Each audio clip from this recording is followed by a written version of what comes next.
What's the cost of a data breach? A just released study answers that question and more. I'm Tanya Hall for ZDNet and Tech Republic, and joining me is Limor Kessem. She is the Executive Security Advisor for IBM Security. Welcome, Limor. Hello. So, what is IBM Security's mission? IBM Security nowadays develops intelligence, enterprise, and security solutions and services to help businesses prepare today for the cybersecurity threats of tomorrow. What do you do in your role as Global Executive Security Advisor? Working with our different research teams across the globe, I work to map the threat landscape and help organizations understand their cyber adversaries and what they can do in order to keep themselves safe. So IBM Security just released a joint study with Ponemon Institute called the 2018 Cost of a Data Breach. What was the goal of the study? I mean, who did you survey and what did you ask? Well, data breaches in general are becoming a very common thing these days, and that's happening in a climate of stricter regulation and rising privacy concerns as well for people everywhere. And if you think of the number of people affected by data breaches, we just look at last year, over 2.9 billion people were affected by data breaches across the globe. And that's because breaches are becoming bigger and badder. And there's a category of mega breaches these days where there are over 1 million records breached and up to infinity, basically. And these breaches have been becoming, from a cybersecurity issue, they've become a business and financial risk issue going all the way up to the C-suite and the boards. And this is where IBM comes in with the Ponemon Institute and says, let's help organizations understand the risk and take relevant action where they can mitigate the potential costs of data breaches. So we sponsor the annual cost of a data breach study with the Ponemon Institute, where we interview hundreds of companies across the globe in order to understand the cost, but also the factors that go into the full cost of the data breach. And most importantly, also what will bring up or lower the cost of a data breach. What can companies do to mitigate? And this is why we've done this. This is who we've interviewed so far. What were the major findings from the study? The study had very interesting findings. So, the whole central thing here is cost, the cost of a data breach.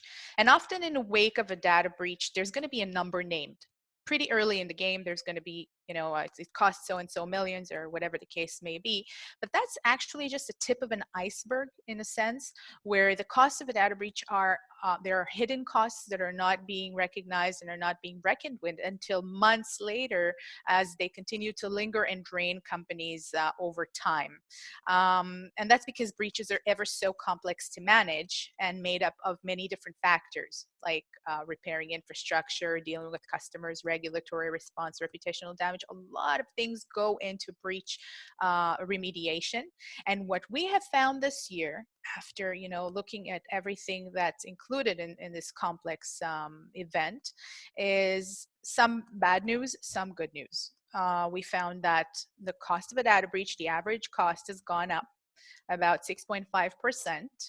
So it stands at about $3.86 million for any size breach. Could be a modest breach, could be 100,000 records. The average was the same.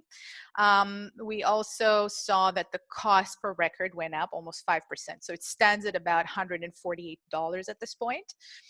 Time to identify the breach went up a few days, about a week. And time to contain went slightly up from 66 days to 69 days. And for the first time this year, we also looked at the mega breaches. So mega breaches have been going up. They've almost doubled over the past 5 years. So we wanted to take a look at, what are these costing companies? And we were really amazed to see that the costs are exorbitant. At the, one side of, we look at 1 million records breached, that cost companies about 40 million to remediate. And then on the other side of the scale, about $350 million to remediate the breach of about 50 million records lost. So these were the main findings in terms of, just cost kind of statistics. But we also looked at what makes costs rise, what makes costs lower. So, Lamar, why does it take an average or on average a year to detect and contain a mega breach? It takes very long because adversaries that would cause this type of loss, who are after this many records, are usually either organized crime groups or their nation state sponsored groups, and they're very stealthy. They take very long to do things in order to stay under the radar, and every time they'll take very small actions incrementally and start siphoning that data very slowly, and by the time the organization finds out, it just takes very long to understand what's going on, and then to contain it, find out where are all the leaks that have been caused by this type of adversary. So, do you find that the cause of the breach stems more from those malicious attacks or from some system bugs or human error? It depends on the size of the breach. Some of the more modest breaches did occur because of glitches, human error, sometimes an insider, things like that. But when we looked at the mega breaches, almost all of them occurred because of an external adversary that was looking to hurt the company in one way or another, whether it was, a criminal or cybercrime gangs, stuff like that. So, did you find any regional or national differences in the cost of the data breaches? And how about any industry segment differentiators? We sure did. We found regional differences that were very interesting and, in a sense, surprising, in a sense, not so surprising. So the US led the chart, topped the chart with almost $8 million on average per breach. That was the highest cost across all industries. It's about twice what the average cost was in across the globe. We also saw that the Middle East was second. We didn't think the Middle East would be second, but it was, and not Europe, for example, with about $5.3 million per breach. The bottom of the list was India with 1.7 million, and then Brazil with 1.2 million. That's the averages of that. Now, the interesting thing in the States is that we saw that there was one really hefty cost that stood out to us, and it was a large chunk of the breach cost. It was loss of business. And we were looking to make sense of it. And we're like, why is it more in the States that loss of business was such a considerable cost? And we looked at a Harris poll we did a few months back, where US consumers were interviewed, and they said that 75% of them said they would not do business with a company who they did not trust to safeguard their data. So that made sense to us in that sense, where consumers would shy away, and the cost of business would be a lot heftier in the United States. So, what role can machine learning and artificial intelligence play in preventing and containing a breach? Well, we saw that this was a very meaningful way to reduce the cost per record lost. So we looked at, what makes the costs go up. The cost will go up because of the size of the breach. So the more data is lost, and the more obviously the breach is going to cost. If there's a cost per record, it's quite obvious. The rush to notify would be something that will increase costs. So if, let's say, a company has to notify customers before they have the full picture, and they go ahead and do that, a lot of times that can cost them, and it'll cost approximately $5 per record more.